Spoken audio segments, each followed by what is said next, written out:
Podcast Irmãos.com.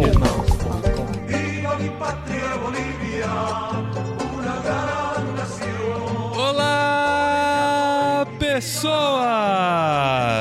Podcastirmãos.com de número 273 entrando no ar. Eu sou Paulinho e estou aqui no Vocari 2015 com Simval Júnior, colocando em ação a sua vocação por aqui. Legal! E a gente tá aqui nesse momento tão especial e participando nisso que a gente também acha que é especial, que é dividir um pouquinho aí com você, quando você baixa aí pra ouvir os programas que a gente gravou aqui no Vocari. A gente também tá aqui junto com o Lissander, que tá acompanhando a gente nessa caminhada aqui. É uma voz que você já está reconhecendo, porque é o terceiro programa que ele participa, né, Lissander? Lissander é da Ultimato, jornalista da Ultimato. Espero que quando esse programa entrar no ar, você continue sendo, né, Lissander?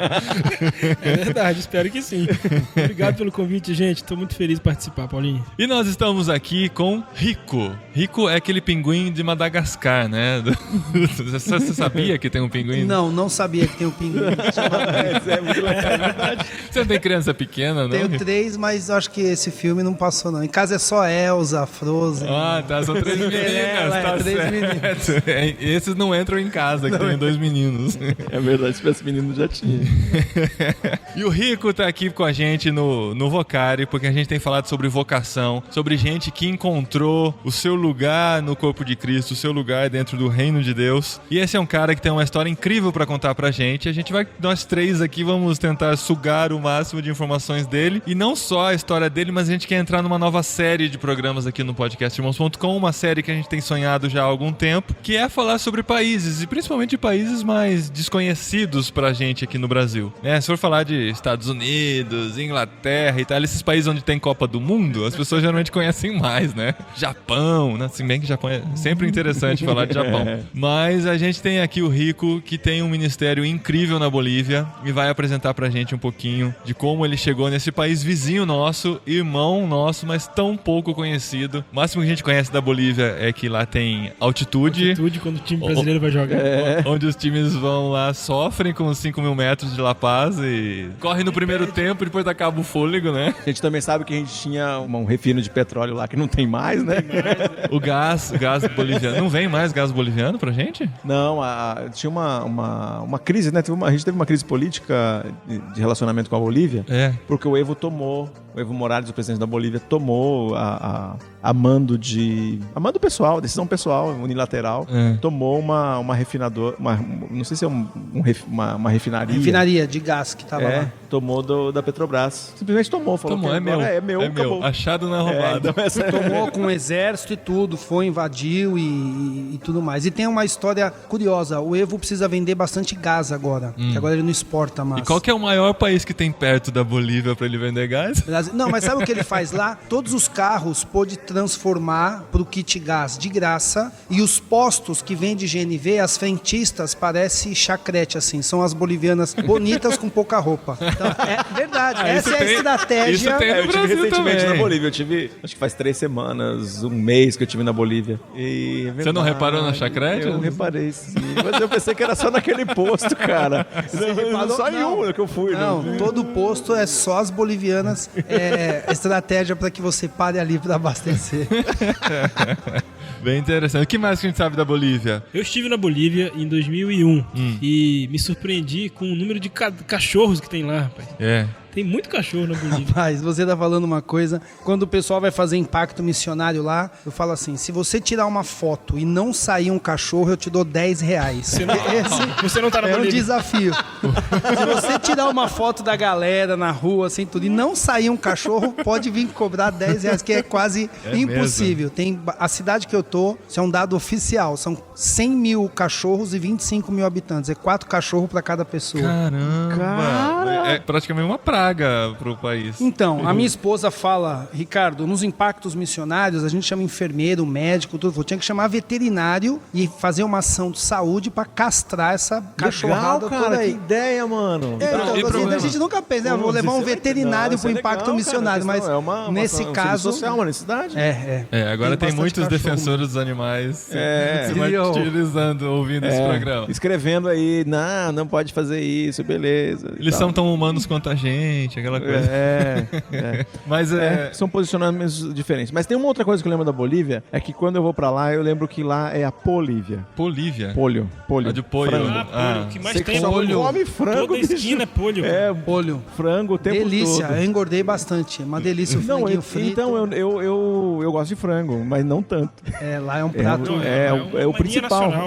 Outra coisa que a gente ouve da Bolívia são os bolivianos que vêm trabalhar como escravos no Brasil na fabricação de roupa também, né? Isso é um grande desafio e a maioria deles sabe que vai ser explorado em São Paulo, mas ele prefere viver em São Paulo sendo explorado do que continuar na Bolívia. Primeiro porque ele está no Brasil.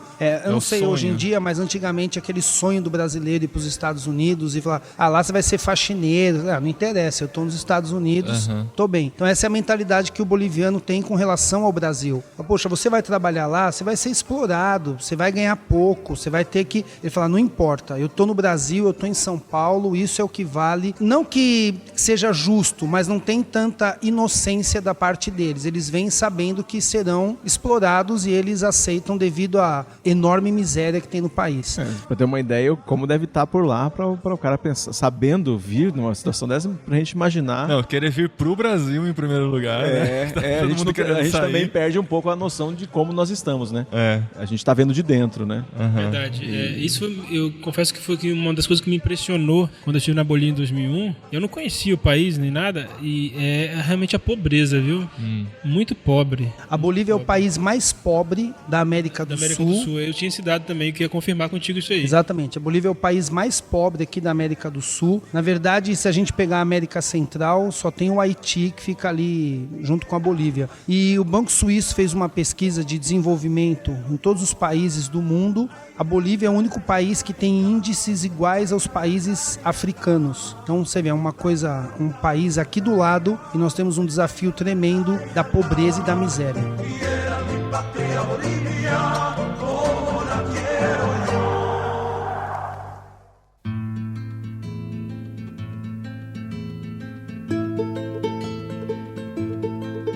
Então, Rico, conta pra gente. Já fizemos uma geral da Bolívia e a gente quer saber como você foi chegar lá, de onde você vem, como você foi parar nesse país aí tão perto, mas tão distante da gente até culturalmente e tudo mais. O nosso projeto lá é um projeto, nós temos um orfanato onde nós retiramos as crianças que moram com os pais nos presídios.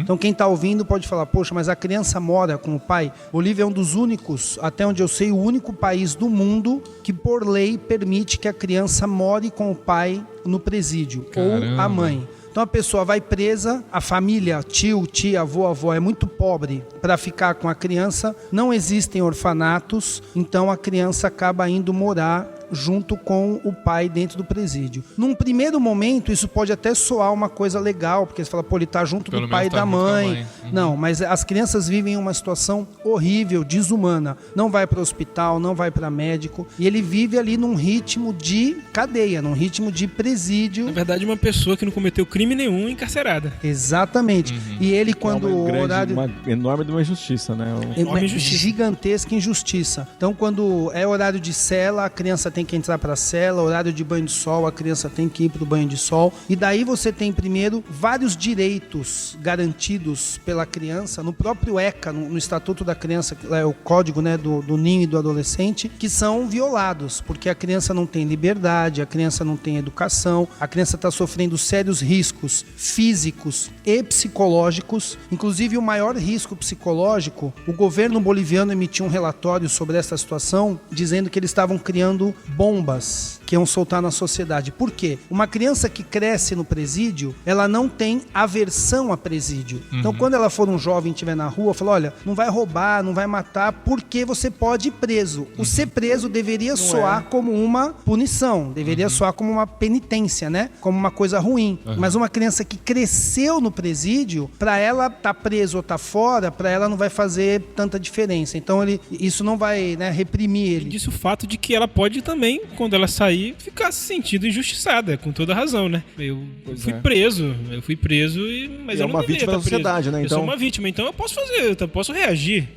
Mas conta como é que você descobriu isso. Bom, isso é interessante. eu estudei no seminário bíblico Palavra da Vida, em Atibaia, e o curso que eu fiz, que é o curso de missões, para que você possa se formar, você tem que fazer um estágio transcultural, tem que ser fora do país, não pode ser no Brasil. E eu fui para Bolívia, eu com a minha esposa e minhas filhas, então fomos para Bolívia. A ideia inicial era fazer o estágio de 1 ano e depois voltar para São Paulo e aí sim pensar para onde iríamos, para onde Deus iria nos enviar e tudo mais. Isso é muito legal, essa história é muito legal porque tem a ver com tudo a gente tem falado sobre vocação, né? Você fez um plano, beleza, eu vou cumprir uma agenda lá e depois eu vou pensar no que eu realmente vou fazer da vida. Você tava, por causa daquele interesse inicial que tem a ver com a favela, com a coisa do que você já tinha vivido na igreja local antes disso. Exatamente, eu planejando a vida por etapas, né? O que vai ser depois? Não sei, depois eu penso, agora eu vou pensar nesse ano. Eu tenho que cumprir minha fazer obrigação. O meu estágio aqui. Inclusive eu pleiteei com o seminário para fazer o estágio no Nordeste. A gente gostaria de fazer no Nordeste, mas não foi aceito. Teria que ser na Bolívia. Mas hoje eu entendo a mão de Deus por trás de tudo isso.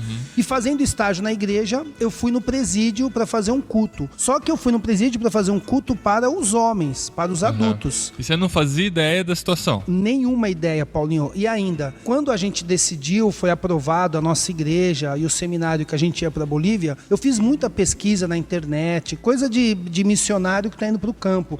Fui aprendendo a questão da cultura, fui vendo quais eram os costumes e várias coisas assim. E não li nada a respeito de crianças prisional que moram no presídio. Bom, fui no presídio para fazer um culto para os presos e quando eu cheguei lá encontrei crianças e mulheres e aí eu falei pro guarda, olha, hoje é o dia de visita, então eu volto outro dia, né? Porque hoje é dia de visita, deixa o preso dar atenção para a família, dia de visita o culto, né? Não é tão interessante, que tem outras coisas para ele prestar atenção, eu vou voltar outro dia. Aí o guarda falou, não, hoje não é dia de visita. Visita aqui é quinta e domingo, e era uma terça. Eu falei, mas e essas crianças e mulheres aí? Elas moram aí, eles estão presos juntos. Nossa. Num primeiro instante, né, eu não entendi direito, meu espanhol até hoje não tá muito bom, mas naquela época tava pior ainda, então eu acho que meu espanhol aqui eu não ouvi direito, tudo bem. Fiz o culto, fui embora para casa, comecei a pesquisar na internet, descobri essa realidade da Bolívia. São mais de 3.000 crianças que moram nos presídios junto com o pai ou a mãe que estão presos. Que coisa. É um número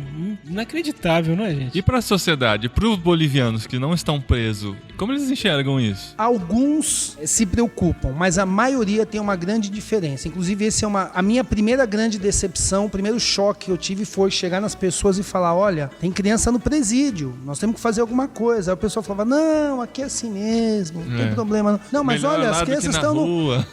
Não, aqui é assim mesmo. Tanto é que hoje o nosso material que nós divulgamos, nós falamos, olha, com dinheiro você pode construir orfanato e tirar as crianças do presídio, mas mudar a cabeça do boliviano, inclusive dos pastores bolivianos, da igreja evangélica boliviana, é muito difícil porque isso é uma coisa tão enraizada na cultura deles que já é uma coisa aceita, mesmo sendo uma injustiça, sendo um absurdo, é uma coisa que já é aceita. Eu conversei até com o pessoal da Unicef e eles falaram, olha, aqui nós temos uma outra prioridade, que é o trabalho infantil, que é uma outra grande prioridade também. Mas eu fiquei surpreso da própria Unicef falar assim, olha, isso aí é uma coisa que a gente não tá mexendo, porque a gente tem essa aqui. Uau. Então é meio que costume, é assim mesmo. E há quanto tempo? Você tem uma noção de há quanto tempo isso já acontece? Ninguém há sabe? Muito tempo. O mundo não sabe disso? Não, isso já acontece há muito tempo. Isso começou muito tempo atrás, o presídio ficava distante da onde as pessoas moravam. Então o familiar ia visitar o preso, então não valia a pena o cara ir e voltar no mesmo dia. Então a pessoa ia, visitava o preso e acabava ficando lá no presídio 1-2 dias e ia embora depois. Só que a cidade cresceu, chegou até o presídio e esse costume foi cada vez mais aumentando e acabou se tornando uma coisa normal.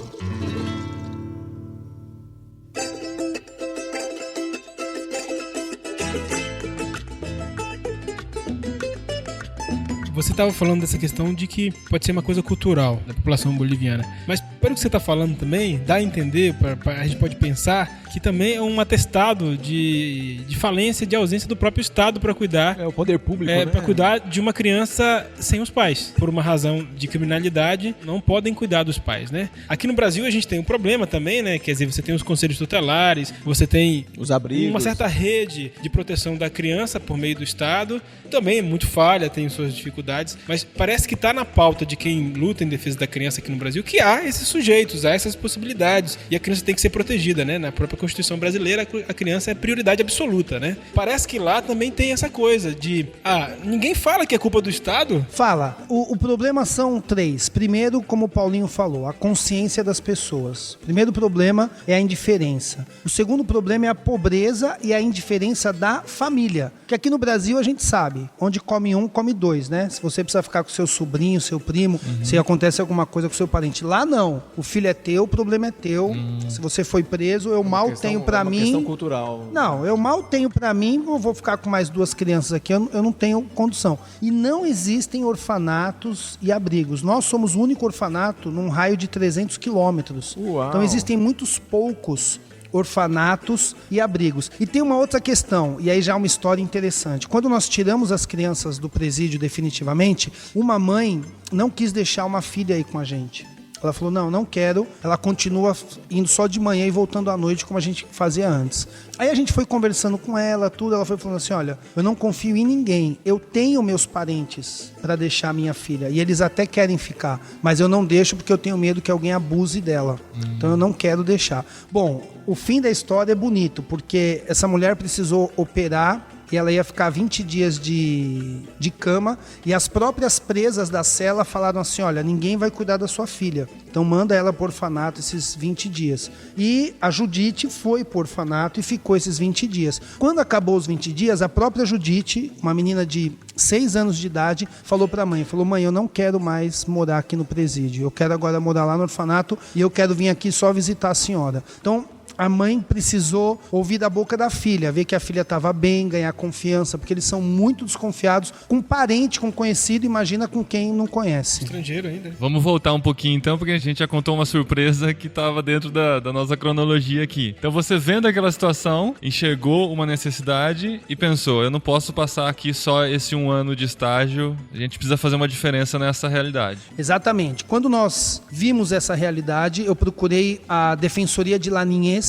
que é que nem o nosso conselho tutelar, e falei, o que nós podemos fazer por essas crianças? E eles falaram, vocês podem fazer é tirar essas crianças daí, fazer um orfanato. Então foi, no começo, nós tirávamos as crianças para nossa casa, elas passavam um dia em nossa casa, e no final do dia a gente levava de volta, depois estava tomando banho, jantado, levava de volta para o presídio. Quantas crianças no começo? 8 crianças.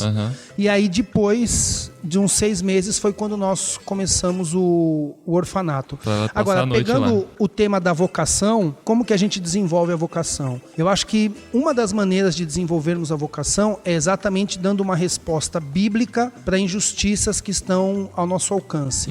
Porque ali não foi uma coisa que eu orei para saber a vontade de Deus. Deus, o que o senhor acha? O senhor prefere que elas fiquem no presídio ou fora do presídio? É óbvio que a resposta, né, de Deus é assim, não, espero que ela fique fora. Então nós oramos para Deus, como que nós vamos começar esse orfanato? Como que nós vamos fazer? Então, respondendo, falando, não, aqui nessa cidade, o reino de Deus para ser manifesto de uma maneira maior, de uma maneira melhor, não sei se esse maior e melhor é adequado, mas enfim, a maneira da gente manifestar o reino de Deus aqui, porque eu tinha um plano B, que talvez se a gente resolvesse ficar na Bolívia, seria plantar uma igreja. Só que aí eu percebi que ali não precisava de uma igreja. Já tinha muitas igrejas. Agora, mesmo com muitas igrejas, ainda tinham crianças no presídio. Então, a vocação tem um pouco disso. Responder de maneira adequada, de maneira bíblica, a essa injustiça que está aqui ao seu alcance, você pode fazer alguma coisa. Que legal. Eu queria perguntar, assim, um pouco mais, como que é o trabalho dele com essa casa que recebe as crianças, né? O que você faz, como é que é a rotina, como é que é o processo? Quem tem filho, dá para entender, porque o orfanato nada mais é do que a casa das crianças. Nós somos o pai e a mãe. As crianças moram lá. Apesar do termo orfanato, hoje em dia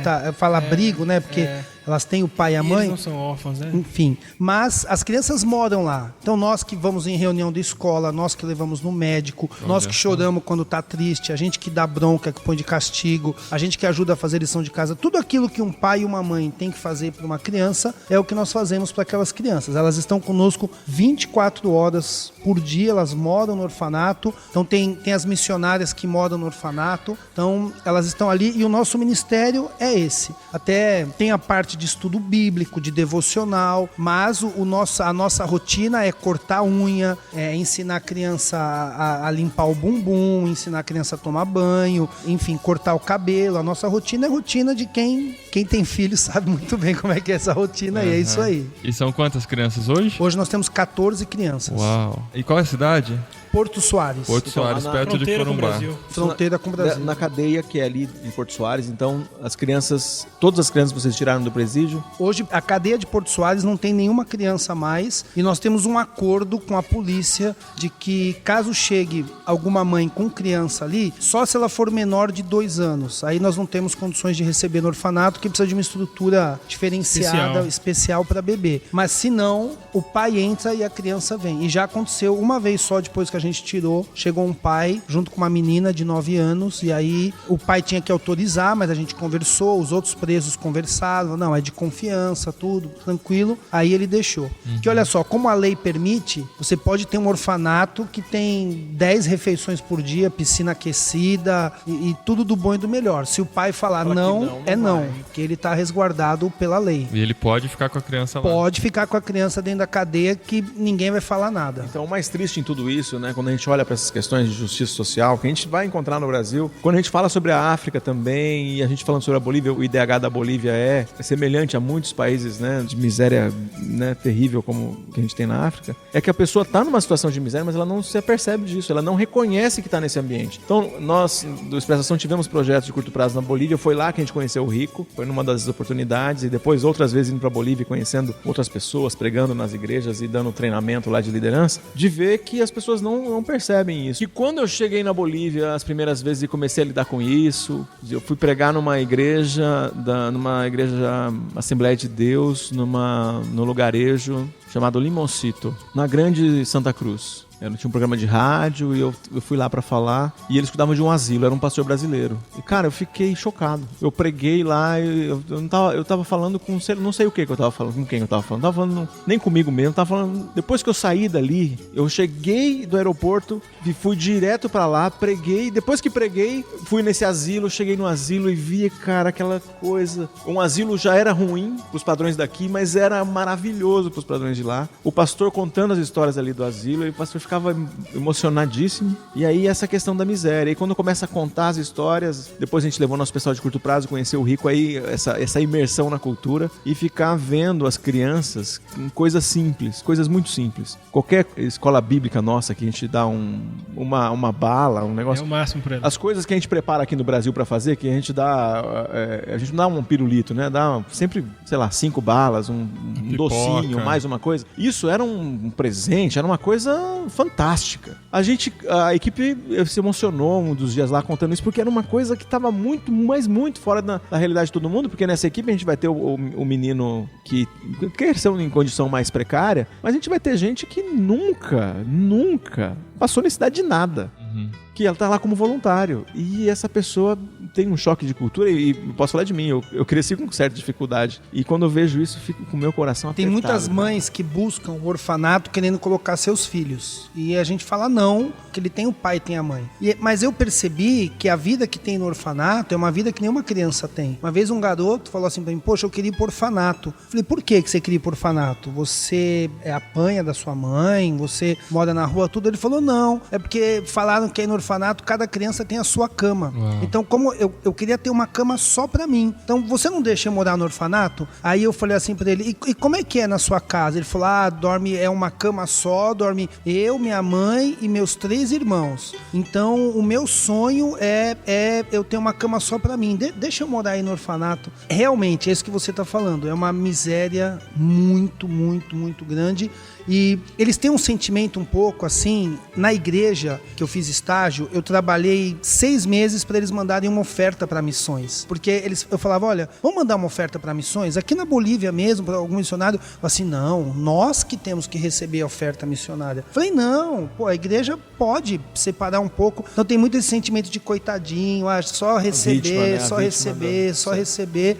Foi 6 meses para convencer o pessoal a mandar uma oferta pequena para uma missão dentro da Bolívia mesmo, e foi uma grande vitória chegar no culto e falar, irmãos, nós aqui na igreja estamos abençoando outra igreja, outro grupo. Eu ia perguntar sobre isso, essa questão da igreja, porque você falou no início aí que você foi inicialmente plantar uma igreja. Era o seu projeto missionário.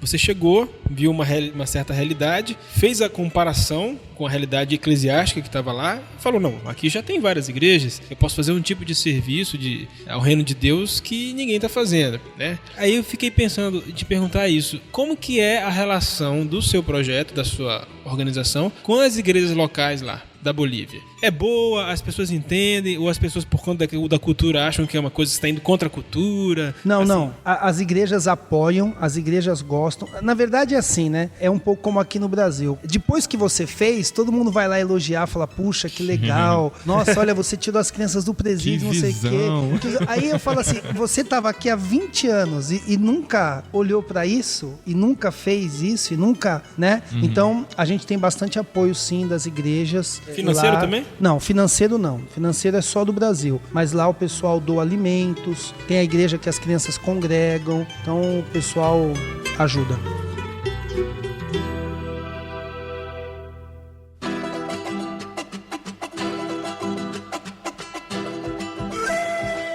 Você está em Corumbá, né? Você mora em Corumbá e trabalha... Isso, moro em Corumbá, o orfanato fica em Porto Soares. Todo dia cruzo a fronteira. Vou para Bolívia de manhã e volto para Trabalho internacional todo dia. Mas a influência do Rico não é só ali. Então o Rico tem relacionamento com o juizado, tudo. Em Santa Cruz também. Inclusive nesse último mês aí que eu tive na minha viagem para Bolívia, o Rico, quando viu uma postagem, eu estava num lugar onde não tinha internet, não tinha nada. Aí o Rico viu uma postagem minha. Quando a internet entrou, eu mandei uma postagem, o Rico falou assim, falou, caramba, você veio pra Bolívia e não me fala nada. Eu falei, pô, mas eu fui pra Santa Cruz, tá, sei lá, 500 km de distância. Ele falou, não importa, eu ia aí pra te levar no presídio aí, porque ele tá andando por todo lugar. Conhece, lá na Bolívia, né? Que legal. Palmasola a gente tem feito alguns contatos, porque já estamos acreditando que logo, logo vamos ter um orfanato em Santa Cruz também. Temos ainda que estruturar bastante este aqui, e eu vejo isso como uma fase, né? Porque aqui tinham 8 crianças no presídio. Lá em Santa Cruz tem 1000 crianças. Então, quer dizer... Aí é seu estágio. Agora que é o estágio mesmo. Vai terminando o estágio, né? Palmasola é a cadeia. A cadeia em Santa Palmasola é o Cruz. presídio de Santa Cruz. Ah, tá. Você me falou que lá é um mundo. E quando você vai lá visitar Palmasola, você tem um restaurante lá dentro. Tudo. Tem um prostíbulo lá dentro. Como é que funciona esse negócio? Porque Palmasola é o teu alvo lá da frente. Mas quando a gente traz pra essa realidade aqui, é um lugar. Se é um lugar que tem tudo, então é um lugar que também, se tem tudo, pode ter uma igreja. Dá pra plantar uma igreja dentro do presídio? Então, em Palmasola, lá em Santa Cruz, que tem 6.000 presos, existem 7 igrejas. Dentro de Palmasola. Mas assim, templo, só ir lá pra ver. Templo grande. Dentro da cadeia? Dentro da cadeia. Tem de tudo. Palmasola você tem campo de futebol, você tem academia, você tem prostíbulo, você tem hotel, você tem seminário, Hotel. Você tem faculdade Seminário. Cara, como que... faculdade de direito, você tem... Quantos presos tem lá? 6.000 presos. É uma cidade mudada. Você tem morador de rua, então a pessoa que vai presa e não pode pagar pra dormir numa cela que ele tem que pagar, eles chamam de pagar o piso. Ele tem que pagar. Se ele não tem, ele dorme na rua.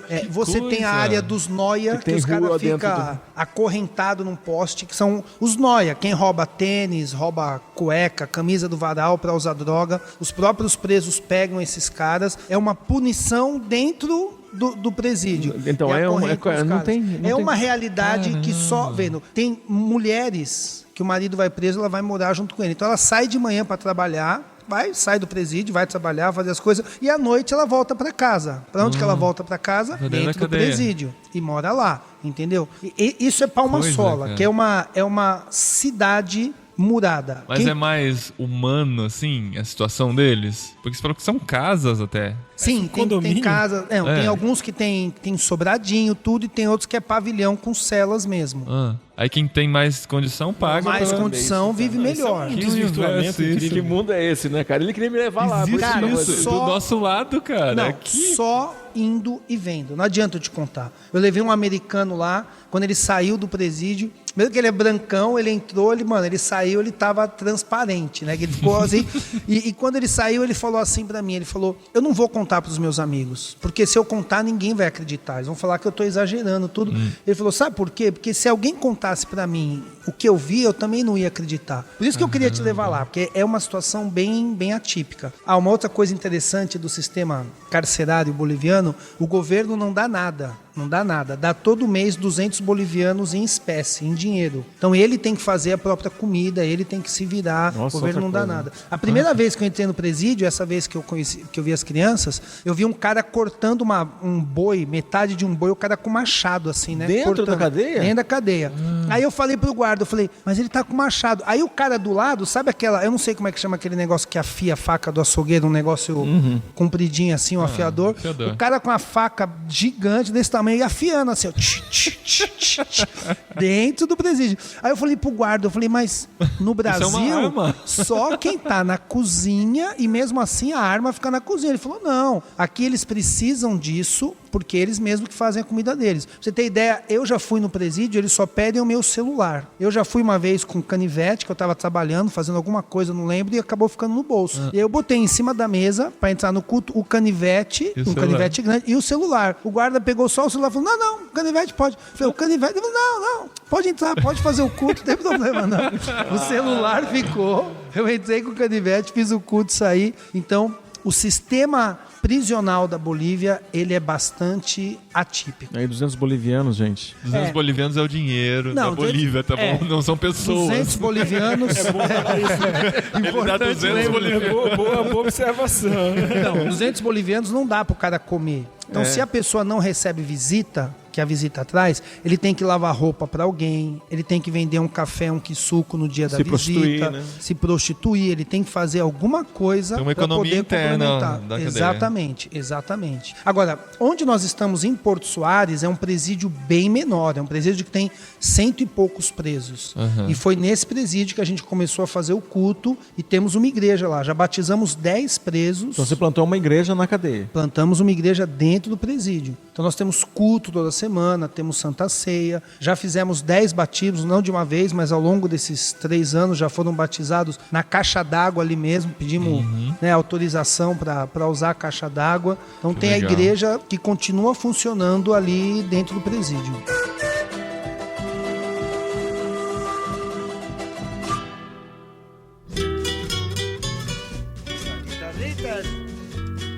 Alistar los pañuelos para bailar esta cuequita.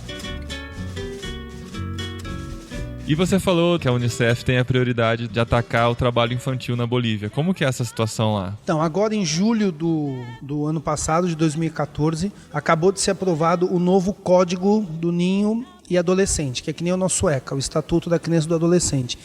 É a Lei 548 de 17 de julho. Ela dá autorização, ela permite que a criança trabalhe oficialmente, ou melhor, pague a previdência e tenha todos os direitos trabalhistas a partir dos 10 anos de idade. Então, o mundo inteiro está lutando contra o trabalho infantil. E até os governos, que é corrupto e que na prática deixa rolar o trabalho infantil, mas pelo menos na televisão diz que é contra, a Bolívia não. A Bolívia acabou de assinar. Então oficializou o trabalho infantil. Quanto que era? Qual que era a idade mínima? Então, era normal, era que nem aqui no Brasil. A partir 16, de 14 anos você poderia trabalhar como aprendiz, né? E aí depois com 16 você pode trabalhar normal. Só que o Congresso, veja só, quem estava reivindicando isso era o Sindicato dos Trabalhadores Infantis. Sindicato dos Trabalhadores Infantis? Tem sindicato de trabalhadores infantis. Por quê? Nossa, porque na quem prática... é o diretor do sindicato tem 50 anos, né? Então, lógico, é óbvio que tem adulto por trás. Não, Criança, Por que ela não pode, né, decidir? óbvio que existe adulto por trás. Só que o que acontece? Toda criança lá, assim, a maioria das trabalham, tá na rua desde pequeno. Então eles estavam reivindicando Direitos. que já que ele tá trabalhando, entendeu? Ele tem que ter os direitos trabalhistas. E eles estavam pedindo a partir de 6 anos de idade. Uau. Eles queriam que aprovasse na uma lei de verdade, 6 é uma anos. situação econômica grave, assim, né?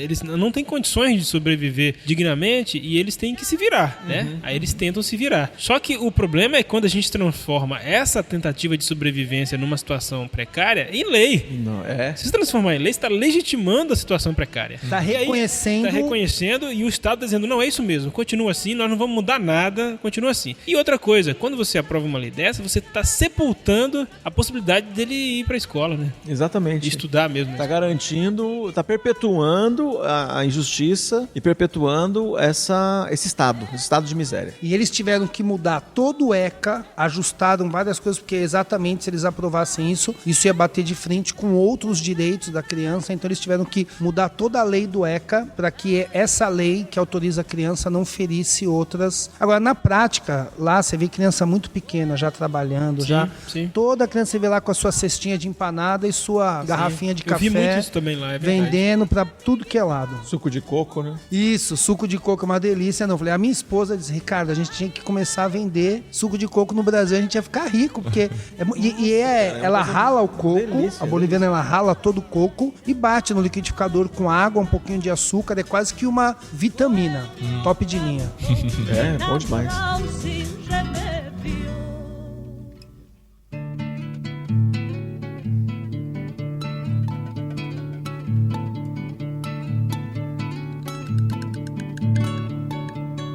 É muito interessante conversar com você, que é brasileiro e que está num país trabalhando com uma igreja que não é brasileira, mas também que não é tão longe da gente, né? Quando a gente fala igreja, por exemplo, africana, é longe da gente, né? Mas a gente está pertinho Tá muito aqui, né? próximo. Muito próximo, né? E eu também estive em alguns lugares da Bolívia que eles... Parecia que você estava no Brasil. Eles assistem as novelas brasileiras, eles falam algumas palavras em português, eles entendem, assim, a gente. O sonho do boliviano é ser brasileiro. É ser brasileiro e tal.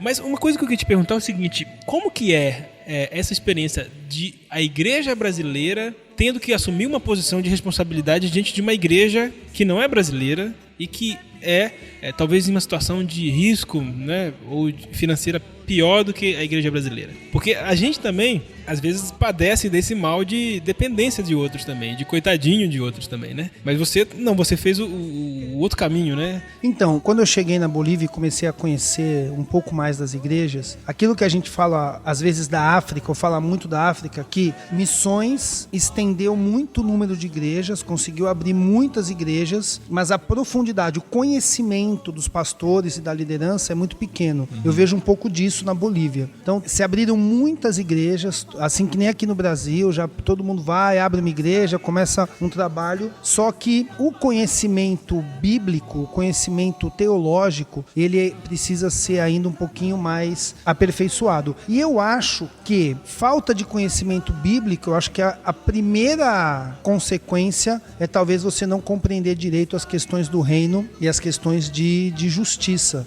E eu falei isso uma vez numa reunião com pastores, eu não sei se eles gostaram muito lá na Bolívia, mas eu falei, se a gente estivesse estudando mais a Bíblia há muitos anos, talvez a gente não tivesse nenhuma criança dentro do presídio, porque vocês iriam observar como que isso é uma coisa que Deus odeia e vocês iam fazer orfanato, traz para minha casa, sei lá, enfim. Existe a questão da cultura, do costume, mas talvez exista também um pouco de falta de conhecimento das questões de justiça da Bíblia. Mas o quanto que a igreja boliviana se parece com a igreja brasileira? Olha, lá na Bolívia você tem de tudo. Você tem o tradicional, o reformado, o pentecostal, o neopentecostal. Você tem a Igreja Universal, que lá chama Pare de Sofrer. O nome da Igreja Universal é Pare de Sofrer. Então você tem de tudo lá. Então você tem também as igrejas sérias. Agora, onde eu tô é uma região muito pobre, muito carente. É uma cidadezinha do interior. Então são aquelas igrejas mais simples. E o que é essa Associação Expedição Mochila, que eu tô com o flyer de vocês aqui? Então, a Expedição Mochila é a ONG que nós começamos aqui no Brasil, e o orfanato que nós temos em Porto Soares, ele é um projeto da Expedição Mochila. A ONG é sua iniciativa? Isso, minha iniciativa. Ah, que legal. Vocês conseguiram um domínio tão legal, em.org.br. Bem facinho, em de Expedição Mochila, né? .org.br. Se você quiser saber mais informações, entra lá. Você pode ajudar no projeto do orfanato, lá na Bolívia, e projeto gigante que tem pela frente de chegar em La Paz, com essas 1.000 crianças nas cadeias. E se a pessoa quiser se envolver, participar... Chegar em Santa Cruz. La Paz. Chegar em Santa Cruz, né? Santa Cruz de la Sierra. Mas La Paz também. La Paz tem 600 crianças dentro do presídio. Tem que ir em todo lugar. Vamos chegar. Então, se você quer se envolver, quer conhecer mais, entra no site e tem espaço para voluntários. A nossa maior necessidade é por voluntários. Então, nós falamos para as pessoas, primeiro, irem lá conhecer. Então, o pessoal que está escutando, se quer formar um grupo da igreja, ou se é de algum seminário, algum curso teológico, quer fazer o seu prático, porque o orfanato, ele é o ministério que é o carro-chefe, mas nós temos escola de futebol, temos trabalho com índios, temos o trabalho dentro do presídio, tem o trabalho na igreja boliviana, que envolve todas as frentes, estudo, evangelismo, trabalho com criança. Então, quando as pessoas vão para lá, nós gostamos de colocar elas em várias vivências, várias experiências. A minha mãe já foi lá. Minha mãe já foi como voluntária lá, minha mãe é enfermeira. Dona Eunice ajudou bastante a gente lá. Então, muita coisa pra fazer. Uma benção, escreve a cartinha pra nós, à mão, todo mês. Ah, que legal. Então as pessoas podem ir para conhecer. E também para dedicar aí um tempo maior, 6 meses ou 1 ano. Ou a vida inteira. Ou a vida inteira. Esse hoje é um grande Porque teve desafio. gente que foi lá pra passar 1 ano só, né? Eu fui para 1 ano, já estamos 3. Então esse é o nosso grande desafio. Nós precisamos de obreiros. Quer dizer, nós. Qual que é o campo missionário hoje que não precisa de obreiro, né? Mas lá com certeza precisamos de pessoas que tenham esse chamado para criança, chamado para ser mãe e ser pai. É isso que as pessoas falam. Qual que é o dom que eu tenho que ter para ir trabalhar no orfanato? Você tem que ter o dom de mãe ou de pai. Inclusive, temos orado por aposentados.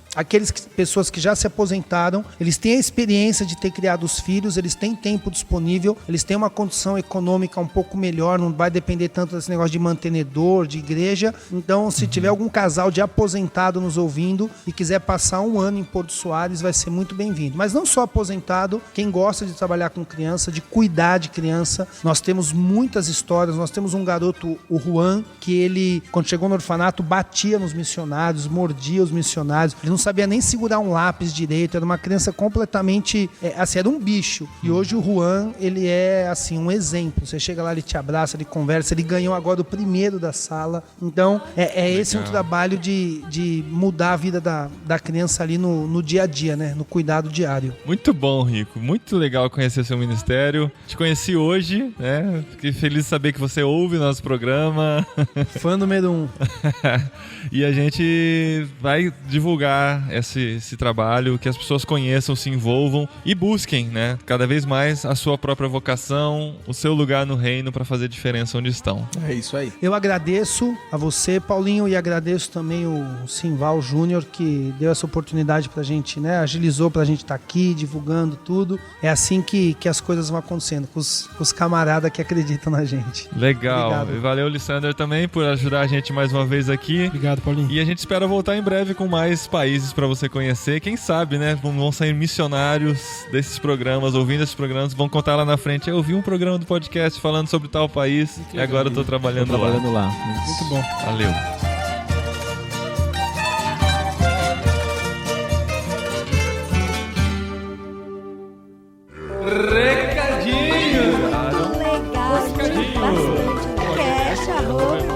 No programa anterior. Muito obrigado. Recadinhos, esposinha. Recadinhos. Tá de volta, esposa, pros recadinhos. De volta e com voz. É verdade, está com E voz boa hoje. logo, brevemente vocês ouvirão muito a minha voz por aí. Ah, é? É surpresa, Tá confirmado? surpresa. Tá confirmado. É? Você vai ter o seu podcast solo? É.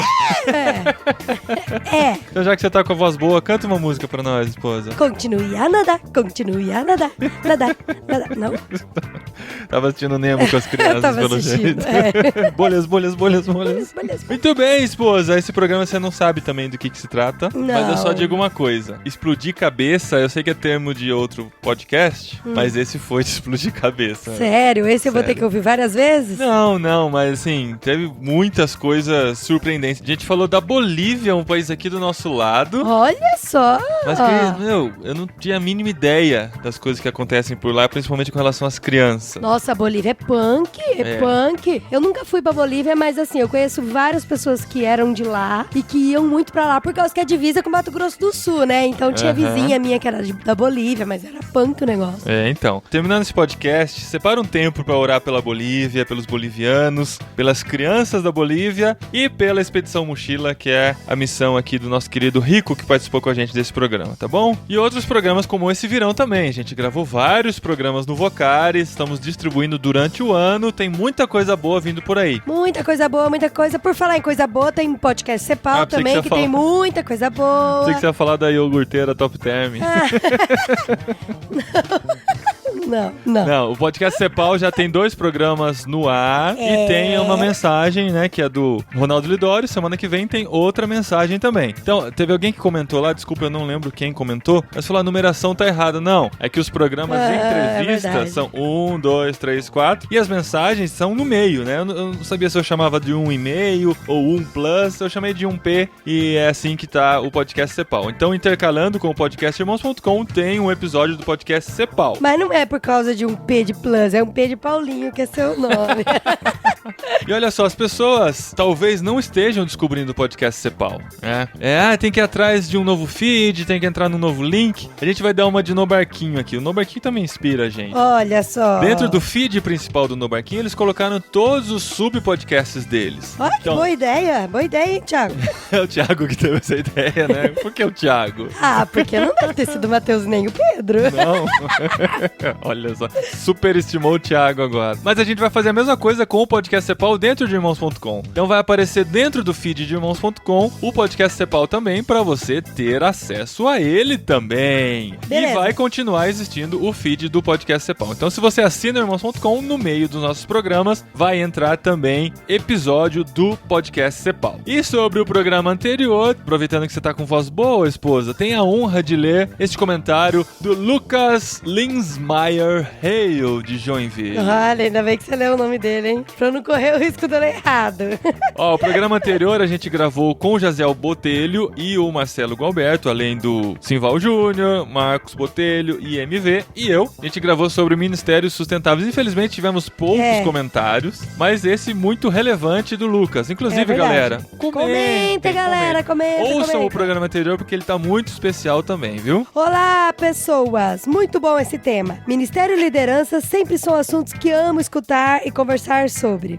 No meio de igrejas e ministérios que participo, vi uma passagem de bastão ser feita de forma muito sábia, que me mostrou que é possível fazer uma mudança em uma grande igreja sem que todo o povo sinta muito essa mudança. Inclusive, abrindo outro parênteses aqui, durante o programa o Marcelo Gualberto citou um fórum, um debate que teve sobre passagem de bastão no Missão na Íntegra. E esse fórum já foi ao ar no podcast Missão na Íntegra. Se não me engano, era o 195 ou 196 do Fórum Jovem Missão na Íntegra. Então vai lá, irmãos.com/Missão na Íntegra. Esse a gente não vai colocar dentro do feed de irmãos.com, é um feed à parte. E ouve ou assiste o vídeo dessa discussão entre o Ariovaldo Júnior, o Ariovaldo Ramos, o Marcelo Gualberto e mais uma galera que tava lá participando do fórum. Muito interessante. Quero assistir também, amor. Eu não vi, mas eu fiquei interessada.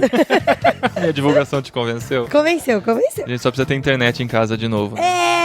Por favor. Vinhedo também existe no mapa, meu povo. Não, Vinhedo existe e tá bem servida de internet, só não chega na nossa casa. Como vimos no podcast Cepal 001 sobre liderança. Ainda é o Lucas comentando, tá? Pessoa, eu mantive o mesmo tom. Tá. Sobre liderança, sem dúvida, o desenvolvimento de novos líderes é o maior problema da igreja atualmente. Obrigado por todo o trabalho e dedicação. Sobre os recadinhos do pódio anterior, eu e minha esposa ficamos escutando juntinhos os recadinhos. E quando falou Luciano, depois Luciana e depois Luiz, deu aquela sensação que iriam contar a nossa história. Mas entendemos a questão tempo. Amamos vocês. Abraços. Deus abençoe. Lucas, Agora é o Lucas que a gente leu.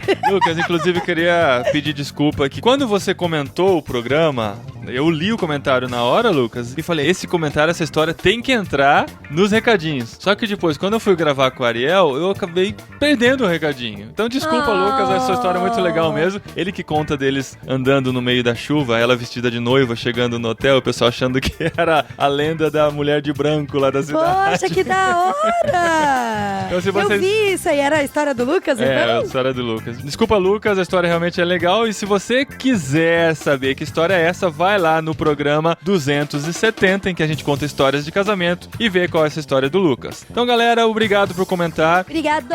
Continuem comentando, compartilhando. E daqui 15 dias tem programa novo no podcastirmãos.com e semana que vem episódio novo do podcast Cepal. E teremos novidades. Você que não gosta da minha voz. Vai se acostumando que ela vai ter o programa solo. É, minha voz de bandida.